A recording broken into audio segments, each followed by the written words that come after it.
Hello students. कल हमने मांग की लोच को ज्ञात करने की खुली हुई विधि पढ़ी और जैसे ये देखो, ये पढ़ी आपने और इसका एक्सप्लेनेशन पढ़ा। मैंने आपको न्यूमेरिकल दिए थे। अभी तक किसी बच्चे ने ये होमवर्क कंप्लीट किया नहीं है, ना ही ये जो न्यूमेरिकल दिए थे वो किए हैं। तो पहले आप इनको कंप्लीट कर लेंगे, उसके बाद हम ये जो दिए थे, मैंने 2 न्यूमेरिकल करवाए भी था, एक और 2 करने के लिए दिए थे, लेकिन किसी बच्चे ने अभी तक सबमिट किए नहीं हैं। ये सिलेबस तो चलाना है। इसको कंप्लीट करने के बाद आप तो मांग की लोच को ज्ञात करने की दूसरी विधि समझेंगे, सेकंड मेथड। ये जो सेकंड मेथड है बच्चों, इसमें न्यूमेरिकल नहीं बनते, लेकिन इसका क्वेश्चन आता है, तो आपने इसको एक्सप्लेन करना है। ये वाला मेथड है जिसको ज्योमेट्रिकल ज्योमिति या बिंदु विधि कहते हैं। ज्योमेट्रिकल या बिंदु विधि, समझ जाएंगे आप इसको बिंदु विधि क्यों कहते हैं। वर्णन करते हैं शुरू इसका। जैसे पहले वाली विधि को मार्शल से जोड़ा गया था कि उन्होंने उसकी व्याख्या की थी। ये विधि जो है इसका जो श्रेय है वो भी मार्शल को जाता है। ये विधि उस समय प्रयोग होती है जब हमने जो मांग के मूल्य का माप है, मांग वक्र के एक निश्चित बिंदु पर करना है। मतलब एक विशेष बिंदु पर मांग की लोच कितनी है, ये ज्ञात करने के लिए इस विधि का प्रयोग करते हैं। इसका फॉर्मूला है, जो हम एक लाइन खींचेंगे, मांग वक्र खींचेंगे, उस मांग वक्र के निचला हिस्सा ओब्लिक बिंदु से मांग वक्र का ऊपर वाला हिस्सा, ऐसे करके हम मांग की लोच को ज्ञात करेंगे। कैसे एक्सप्लेन करते हैं उसको, एक जैसे हम वाई एक्स रेखा खींचते हैं, उसके बीच में हम एक मांग वक्र खींचेंगे। अब आप मांग वक्र खींचना सीखें, ऊपर से नीचे की ओर कोई एक रेखा होती है ऋणात्मक ढलान वाली, ऊपर से नीचे की ओर को, जैसे मांग के नियम में बनाई थी।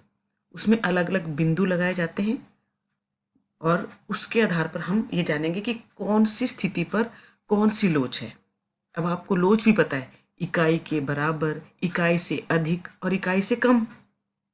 जो हम चित्र बनाएंगे, हम ये मान के चलते हैं कि उसकी लंबाई 8 सेंटीमीटर है। आपको पता है ये मैथमेटिक्स नहीं है। अगर आप 4 भागों में बांटेंगे एक रेखा को, तब भी हम ये मान के चलेंगे कि वो 2 के पार्ट्स में बटी हुई है। जैसे कि चित्र बना है, देखो वाई ओ एक्स वाला रेखा बनी है, यहाँ पे हमने प्राइस लिया है और यहाँ पे हमने मात्रा ली है मांग की। देखो बच्चों, मान लो ये पूरी जो रेखा है वो 8 सेंटीमीटर की है और कितना गैप बना, 2 सेंटीमीटर, 2 सेंटीमीटर, 2 सेंटीमीटर और 2 सेंटीमीटर। अगर इसके आधार पर हमने मैथमेटिकली इसको सॉल्व करना है, तो हम कैसे सॉल्व करेंगे। देखो, ये जो ऊपर का हिस्सा है, अगर क्या है फॉर्मूले में लिखा हुआ कि निचला हिस्सा ओब्लिक ऊपर का हिस्सा, अगर हम इस पूरी रेखा को निचला हिस्सा मानते हैं, ए बी, ऊपर से नीचे की ओर को, ऊपर जो ऊपर वाला हिस्सा है वो तो शून्य है, तो ए बी अपॉन 0 हुआ। तो ये माप है इन्फिनाइट वाला, असीमित वाला। ये विशेष नहीं है। वैसे ही ये भी विशेष नहीं है कि जब नीचे का हिस्सा शून्य है और ऊपर का हिस्सा ए बी है, ऊपर से नीचे तक, तो भी जो निष्कर्ष निकलता है वो शून्य है। विशेष जो परिस्थितियां हैं वो ये 3 हैं। ये देखो, पहली, ये R B upon A R जब माना जाएगा। देखो आर बी 2, 4 और 6, जैसे हमने ये करके देखा है 6, और नीचले वाले क्या बची, ए आर, जो ऊपर थी उसको हमने नीचे लिखना है, ये है 2। तो जब हम 6/2 करेंगे तो 4 आया। ये कौन सी स्थिति है, मतलब ये 1 से ज़्यादा है ना। जब भी आंसर आपका 1 से ज़्यादा आएगा, वो इकाई से अधिक की स्थिति को प्रकट करेगा। जैसे ए डी ग्रेटर देन 1। दूसरी स्थिति, P B upon A P, यहाँ क्या है, ये बीच का बिंदु है, पी बी और ए पी बराबर हैं दोनों। जैसे ये 4 और ऊपर का 4 अगर 8 सेंटीमीटर है ये, तो 4/4 क्या हुआ, 1। ये कौन सी स्थिति है, A D equal to 1 means इकाई लोच, मांग की इकाई लोच। थर्ड, देखो एस बी को ऊपर लिया और ए एस को नीचे। ए एस अधिक है ना, जैसे ये 6 है और ऊपर की संख्या 2 है। जब इसको काटा तो क्या आंसर आया, 0.33। ये 1 से कम है। जब ये संख्या 1 से कम है, इट मीन्स इकाई से कम लोचदार स्थिति को प्रकट कर रही है और उसको लिखते ऐसे हैं। ये 4 या 5 नंबर का क्वेश्चन आता है, प्रॉपरली समझना है। थर्ड विधि जो है मांग की लोच को ज्ञात करने की, फ्लक्स विधि या अनुपातिक विधि कहते हैं, प्रोपोर्शनल फ्लक्स विधि या ध्यान से देखेंगे, एज इट इज लिखना पड़ेगा, तब जाके ये 4 नंबर का क्वेश्चन बनेगा। ये जो विधि है बच्चों, उसको प्रतिशत विधि भी कहते हैं। शुरुआत इसकी फ्लक्स अर्थशास्त्री ने की थी, लेकिन वही है, बाद में व्याख्या जो इसकी की गई वो मार्शल और जॉन रॉबिन्सन ने की। रॉबिन्स को जानते हैं आप, एक डेफिनेशन हमने फर्स्ट चैप्टर में लिखी है इनकी। और मार्शल और जॉन रॉबिन्सन, इन्होंने ये मेथड जो था अनुपातिक विधि या प्रतिशत विधि, उसका वर्णन किया था। इसकी जो फॉर्मूला है, मांग में प्रतिशत परिवर्तन और कीमत में प्रतिशत परिवर्तन। डायरेक्ट ऐसा क्वेश्चन भी आ सकता है, ऐसा कहेंगे, क्वेश्चन में ऐसा लिखा होगा कि कीमत में इतना प्रतिशत परिवर्तन होने पर अगर मांग में इतना प्रतिशत परिवर्तन होता है तो मांग की लोच ज्ञात करो। तब तो आप एज इट इज़ वो जो आपको वैल्यू दी होंगी आप उनको पुट करेंगे और आंसर निकाल लेंगे। लेकिन ये फॉर्मूला बनता कैसे है, इसे जानेंगे हम। ईडी, ये देखो, ये formula ED equal to minus जो लगता है वो इसके विपरीत संबंध, मांग और कीमत में जो विपरीत संबंध है उसको दर्शाते हैं। शुरुआत कैसे करेंगे, मांग की मात्रा में परिवर्तन ओब्लिक वास्तविक मांग इंटू 100, और कीमत में परिवर्तन और वास्तविक कीमत इंटू 100। अब आप कहेंगे कि ये डेल्टा क्यू और क्यू, डेल्टा पी और पी, इसका डिफरेंस क्या है, इसको हम कैसे ज्ञात करेंगे। क्यू तो पता है, लेकिन डेल्टा क्यू कैसे निकालेंगे, और पी पता है, डेल्टा पी कैसे निकालेंगे। ये धीरे धीरे देखते जाओ, आपको सब कुछ समझाया जाएगा। पहले हम देखते हैं कि ये फॉर्मूला बनता कैसे। जब ये जो डेल्टा है ये परिवर्तन के लिए प्रयोग किया है, ये क्यू जो होती है वो मात्रा है, delta Q upon Q into 100, delta P अपन पी इंटू 100।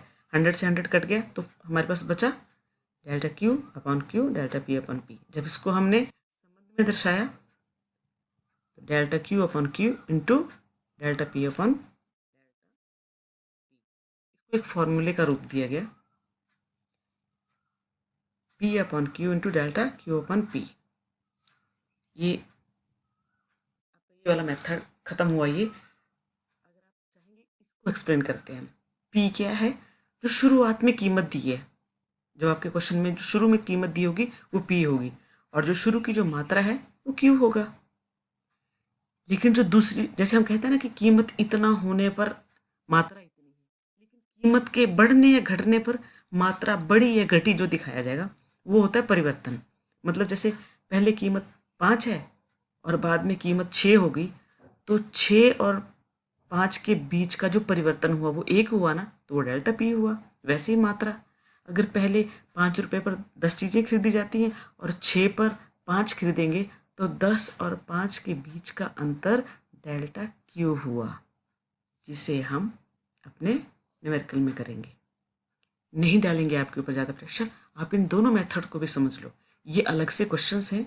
और ये जो मेथड है आपका अनुपातिक और प्रतिशत, इस पर बेस्ड आपके न्यूमेरिकल हैं। हम नहीं करेंगे इस चैप्टर को बहुत जल्दी से, क्योंकि 15 मार्क्स का क्वेश्चन आते हैं इन दोनों चैप्टर में से। तो अगर आप इनको अच्छे से समझ लेंगे तब आप इनको कर पाएंगे। जो ध्यान से करना है इनको, इनमें से कोई भी क्वेरी अगर आप वीडियो खोल के नहीं देखेंगे तो आप इन क्वेश्चंस को नहीं कर पाएंगे। मैं अगेन बोल रही हूँ, बच्चे वीडियो नहीं देख रहे हैं तो पता क्या चलेगा ये क्वेश्चन सॉल्व कैसे होते हैं। ओके, थ्योरी वाले क्वेश्चन को आप पढ़ के कर सकते हो, लेकिन ये जो न्यूमेरिकल वेस्ट है या डायग्रामेटिकली जिसको हम एक्सप्लेन कर रहे हैं वो आपका बिना वीडियो चलाए पॉसिबल नहीं है। So please every student should watch videos, otherwise आप ये क्वेश्चन नहीं समझ सकते। अब देखो, इसके बाद में सिर्फ एक थ्योरी का क्वेश्चन बचता है इस चैप्टर का, और ये वाले मेथड से रिलेटेड न्यूमेरिकल होंगे। कल आपको न्यूमेरिकल समझाएंगे और आपको करने के लिए देंगे, लेकिन आप पहले वाले न्यूमेरिकल वाले क्वेश्चंस करिए, तब जाके आगे बढ़ने का फ़ायदा है। अदरवाइज ये टाइम पास हो रहा है। फिर बच्चों जब स्कूल शुरू होंगे तो हम इन चैप्टर्स को आपको फिर से नहीं पढ़ाएंगे और सीधे आपके टर्मिनल एग्ज़ाम शुरू हो जाएंगे फिर। जैसे ही स्कूल शुरू होते हैं तो आपको टर्मिनल एग्ज़ाम देने पड़ेंगे, फर्स्ट टर्म सेकंड टर्म। आपको पता है आपकी क्लास बहुत इंपॉर्टेंट है, +2 क्लास है, तो आप उसके लिए तैयारी कीजिए। जो भी आपको प्रॉब्लम लगती है आप व्हाट्सएप पे लिख के दो, या फिर आप फ़ोन करके भी पूछ सकते हो। So try your best. Okay.